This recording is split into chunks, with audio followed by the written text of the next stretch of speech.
So you're thinking about running, but not sure how to take the first step. My name is Brian Patterson, and I'm here to help. Welcome to Brian's ROMpod.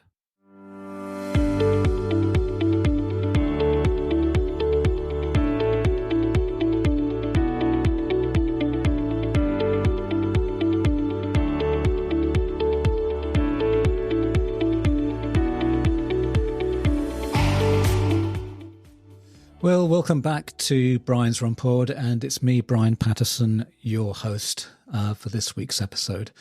Well, welcome back to the second part of our discussion with Nicky Yazbeck.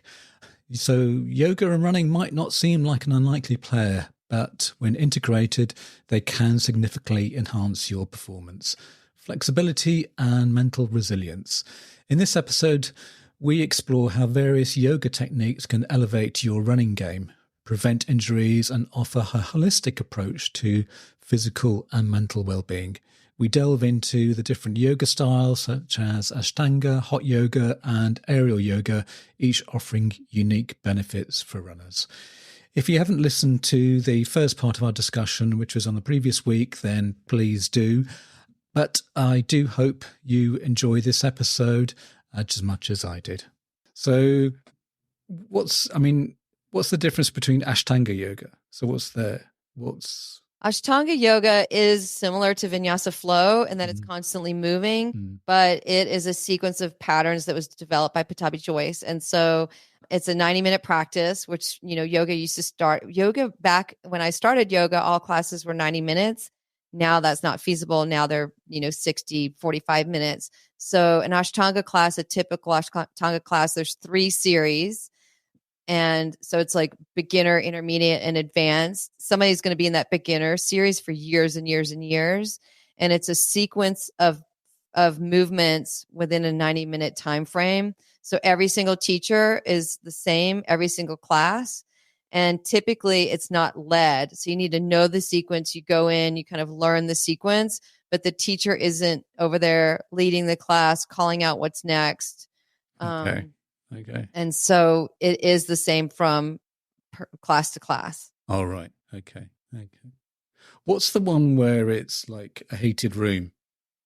That's hot yoga. Oh, that's hot yoga. Bikram yoga. Oh, okay. They heat it to around, I don't know what your conversion would be. Over here, it's like 103 to 105. So it's extremely hot. So 40 degrees Celsius, something like that. Or at least more. It's not my style, and I have some feelings around it. Oh, right. Okay. Some people love it. Some people absolutely love it. Okay. Dripping through sweat. Kind of. Yeah. I mean, my theory on the hot yoga is that we really need to warm our muscles from the inside out. With hot yoga, they warm the muscles kind of from the outside in.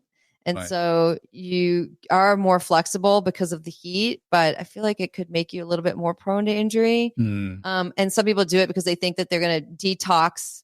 They're going to lose weight, and that's not how your body detoxes. No. And so there's some myths around hot yoga, but some people love it, and if you love it, then that's better than nothing.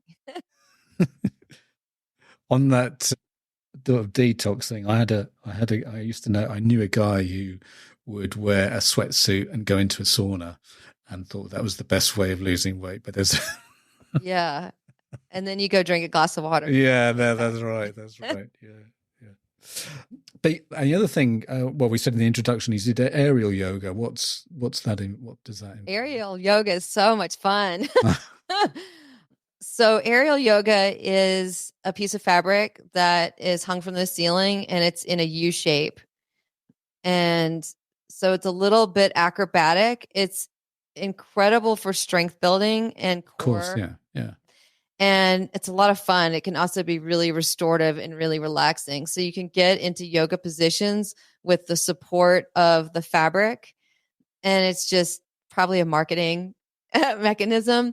But I got trained in it. I taught in it, and it's just super fun. And I would say it's half yoga and half acrobatic aerial, kind of circusy stuff.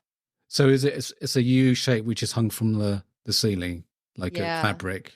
Yeah. Yeah. And it can be really relaxing.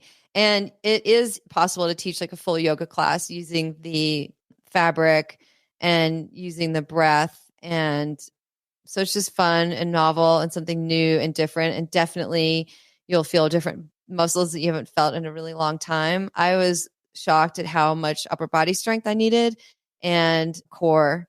And so it really built those up for me when I was practicing a lot. So moving on, is basically on the practical side, let's say for yoga for runners. So how often should we be doing it? Well, I think anything is better than nothing. Yeah. If you're wanting to really see the benefits of yoga, I would say twice a week. Okay. And maybe 3 times a week. What's realistic for a runner? Maybe once a week would be realistic. Yeah. I think once a week would be better than nothing. Twice a week, you'll definitely see benefits after a couple of weeks. Right. Okay. And are there any sort of things that you could do, I mean, on your own, let's say before a run or something? I mean, I know we are probably the worst stretchers in the world, but is there any sort of like poses or principal things that we can do before we either go for a run or even after a run? Yeah, I mean, hips and hamstrings are so tight for runners. So, you know, that figure 4 where you can do it seated or standing, but you cross your ankle over your knee. So if you look down, there's like a figure 4 and then bending at the hips. You can even do it sitting. You can do it sitting, standing, and that's just to open up the hips.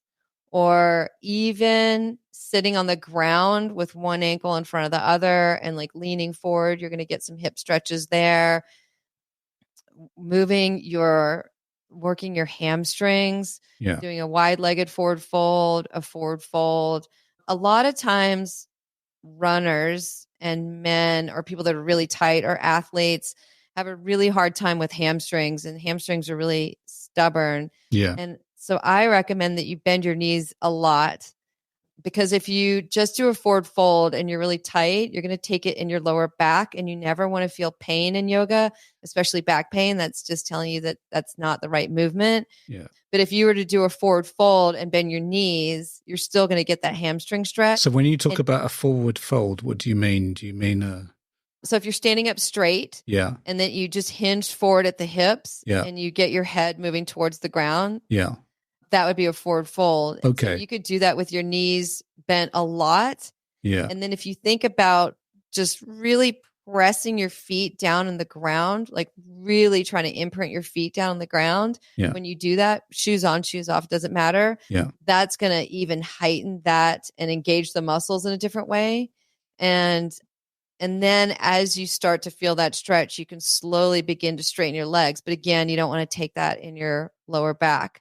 Oh, right. Okay. So basically you're leading up to touching your toes. Yeah. And you can do the exact same movement seated. So if you're sitting upright with your legs in front of you, you can bend your knees again so you don't take it in your back, and then you can slowly start to fold forward so that you feel that stretch at the back of the legs. And you want to go for that edge. You don't want it to be easy, but you don't want to be in pain. You want it to be challenging. And then the breath, that's where the breath is really important. So instead of like panting and like, I'm going to get the toes. Really stop and come out of it, find your breath, and then breathe. And you'll notice that when you begin, like I come out of it, I inhale, come out of it, and I exhale, go a little bit deeper. Okay. Inhale, come out of it, and then exhale, go a teeny bit deeper. And the more you can use your breath in those simple poses, the more you'll feel your muscles release. You'll actually feel them release. All right. Yeah. Okay. So that's really the core. That's really the key to it, because I know when I spoke to a Pilates teacher, she said basically it's just getting that breath right, and then everything else sort of follows through. Afterwards. Yeah. Well, think about if you're doing a forward fold and you're holding your breath, which when things get hard, we hold our breath. Yeah. Then all your muscles just tighten up. Yeah. So you're not really doing anything. So you have to relax your breath in order to get that stretch. And then let's say, okay, if I do that before and after my run and whatever, or if let's say I can't make it to the yoga class, I'm running late, but something that I can do at home, I've got the mat or whatever. I mean, I know it's very easy to just sort of put it into a little podcast, but is there something like, maybe a 5-10 minute routine, Yeah. you can put together? Well, I mean, even if you're sitting in your chair with Yeah. both your feet on the ground, like you and I are, Yeah. and then you cross your one ankle over your knee, that's a figure 4. Yeah. And then you fold forward in your chair. You can do this at work. Yeah. Then you're going to feel a hip stretch. Right. Now, if you flex your foot, if you pull your toes back towards your knee and you do it, you're going to feel it even a little bit more. Yeah. That's something easy that you can do. Yeah. Another thing is if you put both your feet on the ground and you're in a chair, and assuming your chair has arms on it, you can sit in your chair and do a twist. So again, when we do that, so these are things you could do at work, Totally. Yeah, it works. Yeah. So you don't want to twist and hold your breath, because that's what we do. We twist and we hold our breath. You want to twist, find that spot, take a big inhale in your belly, that space below the belly button. Yeah. And then as you exhale, you can go into the twist a little bit more. And then do that. Like, instead of just cranking into a twist to try to get to this end goal, which is not the goal is to release, would be to let your body release using the breath. Any twist, especially for runners, because you're in that forward plane, there's a saying in yoga, a healthy body is a healthy spine. And so it's really important to move our spine in 6 directions. So that's forward, back, side to side. Oh, yeah. What is it? Front, back, side to side. I was thinking up and down. Up and down, yes. Up and down, right? And so we tend to not do 6 directions. We tend to do only 2, maybe 4. So laying on the ground and taking your arms out to the side, bringing your knees into your chest, and then slowly dropping your knees over to one side. Yeah. And if it's too much, you can use a block under your knees until it's comfortable. Yeah. And then breathing and twisting our spine. So the more we twist our spine, the better. If you're stuck in a traffic jam, you can do a little twist when you're driving.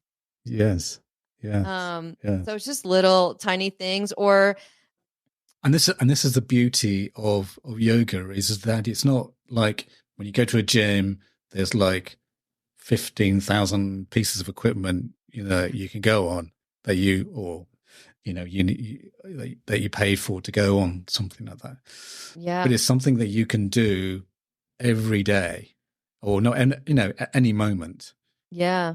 It's I know that crossing your legs business, because I have probably the tightest hips in the world, and I do find that very difficult. But I do try to, I suppose, the more often I do it, then the kind of the easier, and also getting the breath right, it'll get a lot easier. Yeah. Well, I think when you first do it, you're going to feel everything seize up. Yeah. Right. Because your brain goes into like, oh my gosh, what's happening? But that's when, if you can use the breath, then you'll feel that seizing up start to release. And that's where the growth happens in yoga, is when you can feel those releases. And that breath is the key to those releases. Anytime you're holding our breath, you're not going to get a benefit of a stretch. Yeah. Whatever that stretch is. And the other thing I kind of notice is that, people who are doing it doesn't depend on what size you are. Some people who are maybe a lot bigger or whatever, they can have amazing flexibility, and they're able to do certain positions that maybe people who are maybe not as big, that kind of. Yeah. Yeah. And I see that in yoga. I mean, I've seen some really overweight people doing crazy things that I've never been able to do. And so, I think that's a great point. Yeah. So it doesn't matter what you look like or whatever. So you never, as long as you keep doing and you're practicing, and then with the flexibility, it will certainly help. I think the most exciting thing is that the older we are, the more we can benefit from it, and the more you'll see the results. So there isn't an age, stop point on yoga where you can't get better. If you start in your mid 50s, you're going to see marked improvement really quickly. And that's really exciting. And and I think a lot of times when I went into yoga, I was really already flexible. So things were pretty easy for me, where I had to learn not to just flop in the poses, but to use my muscles and engage in the poses when I go into them. When somebody's coming into yoga practice and they're tighter and they don't have that flexibility, it's almost better because they've already got that piece of it. So for them, it's just letting go and finding that breath, and they're going to see the benefits so much faster. And that's so exciting. Literally, where you are when you start a class, where you want to touch your toes, and where you are where you end the class, you're going to notice a difference if you tap into your breath. Yeah. And like a lot of things, I know this word is used quite a lot, is that journey, and it's that improvement. It doesn't matter where you're going or where you're going to be, sort of thing. It's the experiencing that journey and being able to see the improvements along the way. Yeah. Yeah.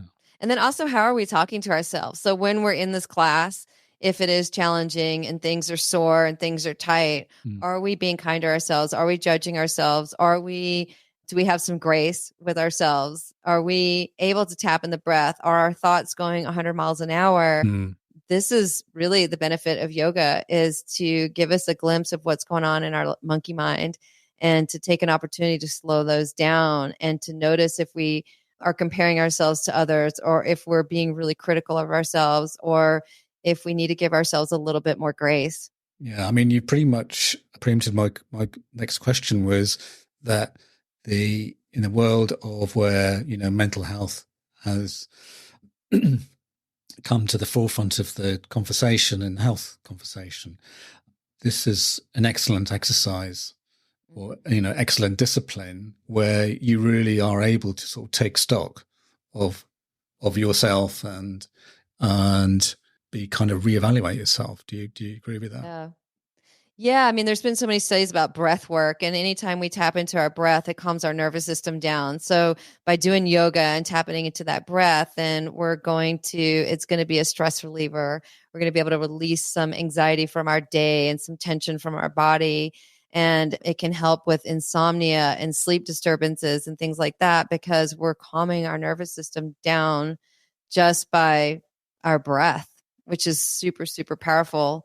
And I think we don't take time in this day and age to just sit with ourselves, to sit with our thoughts, and to sit with our feelings, and to sit with our breath. And yoga is a really great opportunity to do that. How was, jumping around here, but how was your experience in India?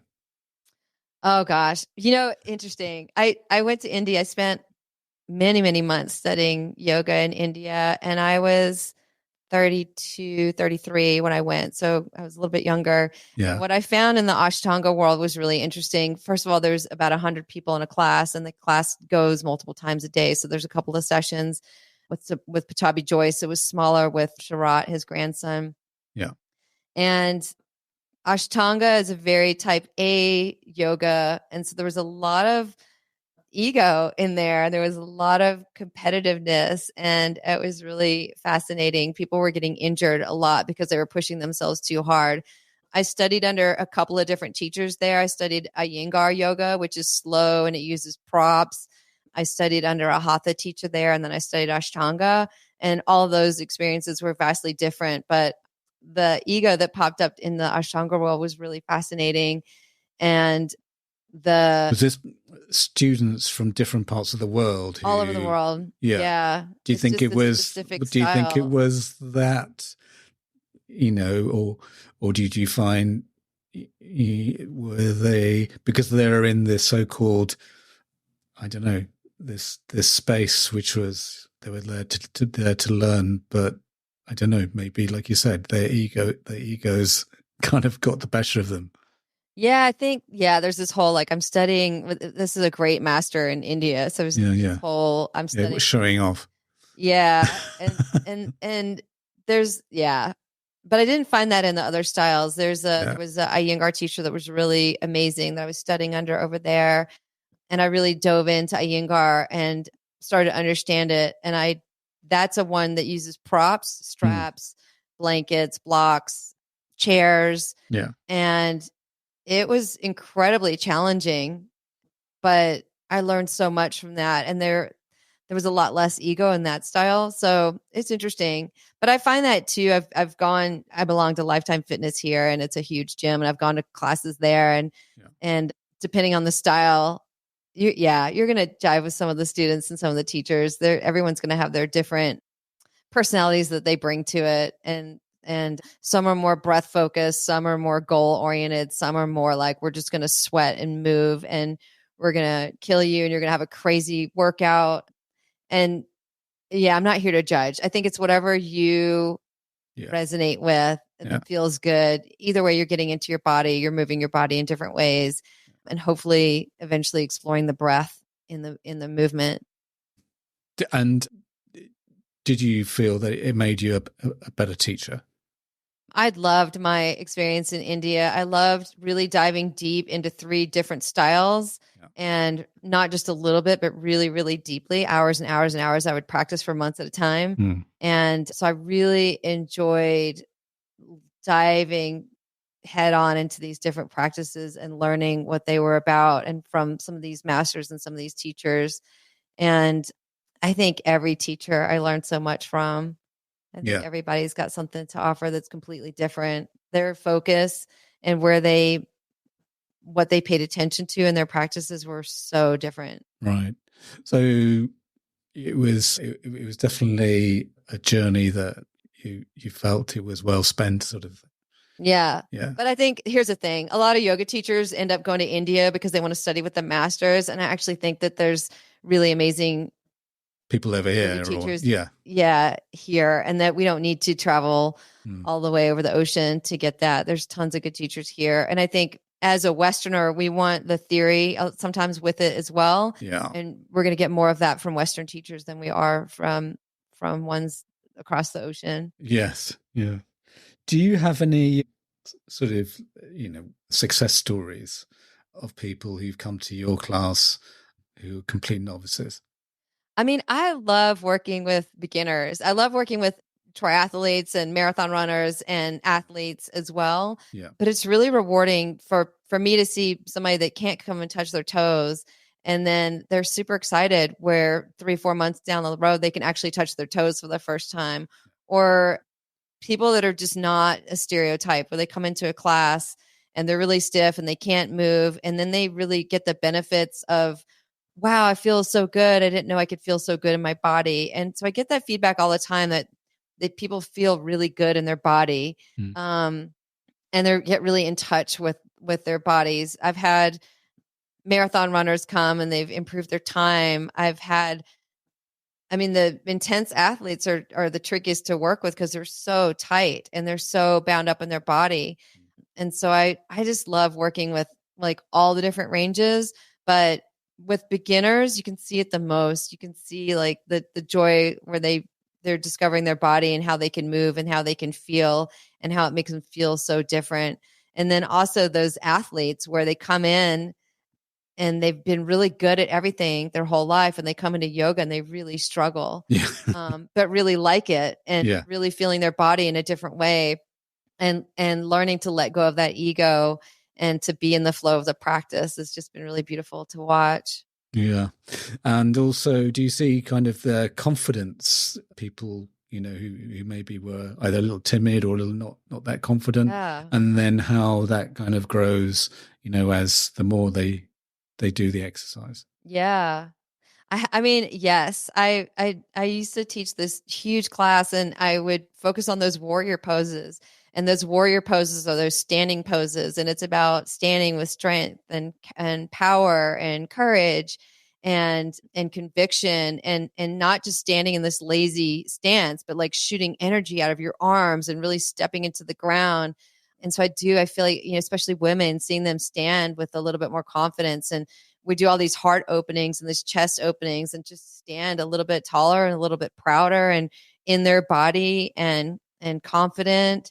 And and I think it's, when we can build strength in our bodies, I feel like it builds strength in our character too. Yeah.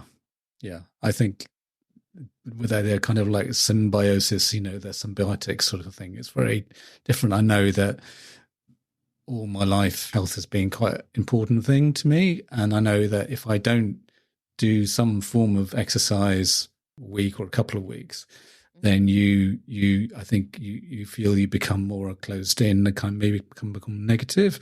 But it's good to whatever it is you're doing is to be moving about Yeah. and just to have that sort of a much more positive outlook. Yeah. Well, and I think yoga is different than running because running is typically a solo activity where yoga is more of a community activity. Mm. And so it's a being around other people and being in that space and struggling together or, standing in our power together and breathing together. There is a really nice sense of community. And I think it is a welcoming community for the most part. A lot of the classes I've been to, they just welcome people that are new, welcome people that come back. And so it's a really great place to connect with others.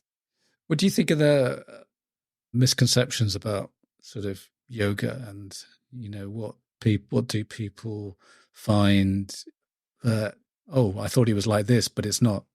I think a lot of people, I mean, I think men tend to think, oh my gosh, it's too hard, but a lot of people think it's too easy. I was on another podcast with a male interviewer and he, his conception was you sit with the sun setting in the background on a mountain or whatever, Yeah, doing yoga, and it's very zen and it's very easy and it's very simple. And I think that the movements, sometimes the most simple, easiest movements are sometimes the hardest. You see people doing these crazy poses and that's just a lot of strength, but sometimes that forward fold is one of the hardest poses, or the down dog, which looks really easy. That inverted V pose is incredibly hard. yeah. And so I think, and then there's this conception about it's for women, and it's not. There's a lot of men coming to yoga. That's true. Yeah. And a lot of men finding benefit from it. And so I think that's used to be a misconception, but maybe not so much anymore. Yeah. Or that you need to be flexible to go, but no, that's why we go, is that we need to increase that flexibility.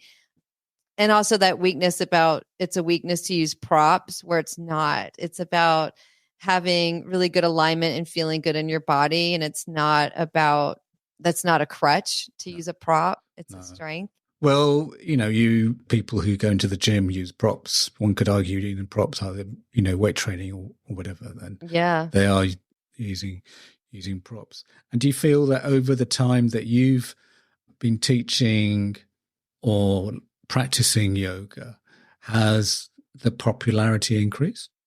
Oh yeah. Yeah. I mean, when I started doing yoga, I don't think there weren't any men coming. Yeah. Now there's more and more men. It's more mainstream. It's in gyms. There's a lot of athletes doing it. There's a lot of teams, sports teams that are their athletes are going into it as part of their regular routine.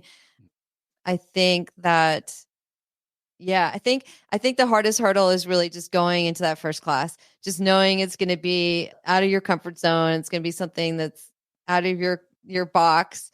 And maybe going with a friend would be something that would be my advice to somebody, is just so that it's not so overwhelming. But I think it's just taking that first step that's the hardest. And maybe it is going to that gym class. I don't think that gym classes typically give the best instruction, but it's a good way to just get a feel for it. And then I also think, if you go to one teacher and you hate it, don't give up. Go to 5 teachers and figure out yourself, you said, yeah. So you didn't like the first one, but then you tried other ones as well. So. Yeah. Or go to a studio. A lot of them have a 30-day pass. It's really reasonable, and try, 10 different teachers. And you're going to see really quickly which ones resonate with you and which ones you like and which ones you never want to go back to. Before we go, I mean, I know we could have talked for ages, whatever, but I know you do. Is that right? You do a podcast. Is that right? I have a podcast. Yeah. So do you want to talk about what they made you decide to do the podcast, and what sort of things do you cover on the podcast? Yeah. I had wanted to do a podcast for a while, and I was just really terrified to start. And so finally I got over myself and just got it out there. But it's called The Connected Community, and it's about exploring possibility through mindfulness, movement, and self-discovery. And I've been doing it for over a year, and I love it. I'm having conversations with people that I wouldn't otherwise have. So is it just yourself, or is it you and someone else who do it with guests? Always interview guests. And it could be something from diet, nutrition, gut health, how to reverse aging, all the way to spirituality, plant medicine, how to talk to introverts and extroverts, nonviolent communication. All right. Human design, Feldenkrais. So it's just all across the board, but the main theme is about self-improvement and And my goal is always to go 10 layers deeper than the normal podcast. Yeah. So I find like we go really, really deep, and I'm loving it. It's been super fun having my podcast. You don't make people cry or anything like that. Oh, I don't think I've had too many people cry. But they do I always deep. find that when people sort of explore their feelings and they get sometimes they kind of get to depths that maybe they didn't wanted to go. Yeah, I haven't had that, but I mean, I've had people that were in cults that were sex trafficked as children. Really? And, wow. And like crazy stories where they've come out of it, and like they're these incredibly amazing, beautiful humans that are here to tell their tale. So it's been really interesting. I love it. Oh, brilliant. That's good. So there we are. We'll put a link to that in the show notes or whatever. And then and any links. Are you on Instagram? I take it. I'm not super popular on Instagram. I am intentionally not on Instagram. I'm on Facebook, and then I have a website. It's Nicky Yoga, so it's NICKYYOGA.com. It's got 3 Y's in it. And people can find me there, and I do online and in-person yoga classes, and I think I can really help people online. I can see their body, I can see their shape, I can even see their feet, and so I can help with alignment and help them feel good in their bodies. And I work from beginners, people have never done it before, to professional athletes. So okay, so and is that so? I mean, do you have international clients, or I don't any right now, but I have definitely done clients from all over the world. So yeah, it doesn't matter where you are. We'll find a time that works for everybody. Yeah. All I can say is I've learned a hell of a lot today, if not to try some of the moves maybe on my own, or even maybe I might go to my local gym and find out a bit more about it. What was most surprising for you to learn? I just think that, well, I think the thing for me, as I've said, I'm getting older, that I'm not sort of able to accomplish the same things in terms of fitness goals that I was able to do beforehand. Yeah. And also, I think, and I don't know if this resonates with other people, with other listeners, is that if you are looking after relatives who are older, like say, for instance, my father has dementia and I see him, I think that tends to make you, in a sort of interesting way, connect with your future, if that kind of sounds. Mm-hmm. And that it's like, and also how friends and families are going through different health concerns, something. And I think you really have to think about the here and now. So, and then to try to make the most. And I mean, I do a job which is pretty much, desk bound, but to try to become more aware of movement and to try different things. I think that's, and just from what you were saying, has maybe given me a few ideas of what I could be doing, and trying different things, and I think that's the main thing, and obviously to keep, to keep mentally sharp and mentally aware, and I think that's the main thing that's come across from today. But it's just nice because I know I've interviewed people who are, Pilates or body movement specialists, but I was really keen to speak to someone specifically about yoga. And I think definitely from today's episode, I definitely got that. So yeah, and I just hope everyone else does when they listen to it. So yeah. Yeah, thank you. Thank you. Thank you very much. Okay, right. I'd like to say thanks very much, and come to there. And as I said, I'll split the episode in two then, but maybe if you're open to maybe coming on again, then I can ask you on again. It'd be great. Yeah. Okay. All right. Cheerio. Bye-bye. All right. Bye-bye. Bye-bye. And that's a wrap for another exhilarating episode of Brian's Run Pod. Thanks for tuning in, folks. As always, we've got your back with all things running. And next week, get ready for some awesome beginner hints and tips to kickstart your running journey. Oh, and before we sign off, exciting news. We're now available on YouTube. So whether you're pounding the pavement or chilling at home, you can catch us there too. Plus, we have a new feature on the podcast. You can now send me a message. Yep, you heard it right. Brian's Rompod has become interactive with the audience. If you look at the top of the episode description, tap on Send Us a Text Message. You can tell me what you think of the episode, or alternatively, what you would like covered. If you're lucky, I might even read them out on the podcast. Hey, if you want to keep up with the latest updates, behind the scenes fun, and even some exclusive content, make sure to follow me on social media. You can find me on Twitter, or should I say X, at Brian's Rompod. We've also just launched a shiny new Facebook page. Simply search for Brian's Rompod and give us a like. And don't forget to hop on over to Instagram, where you can catch all our visual adventures at Brian's Rompod. For those of you who love diving deep into the episodes, head over to our website, www.briansrompod.co.uk, and there you'll find detailed show notes, handy chapter markers, make it too easy to navigate through our favourite discussions. Please leave a review, as it will always help others find this podcast. Music is by Happy Days by Stock Audio, not forgetting artwork by Alice Patterson. Till next week, thanks again for listening.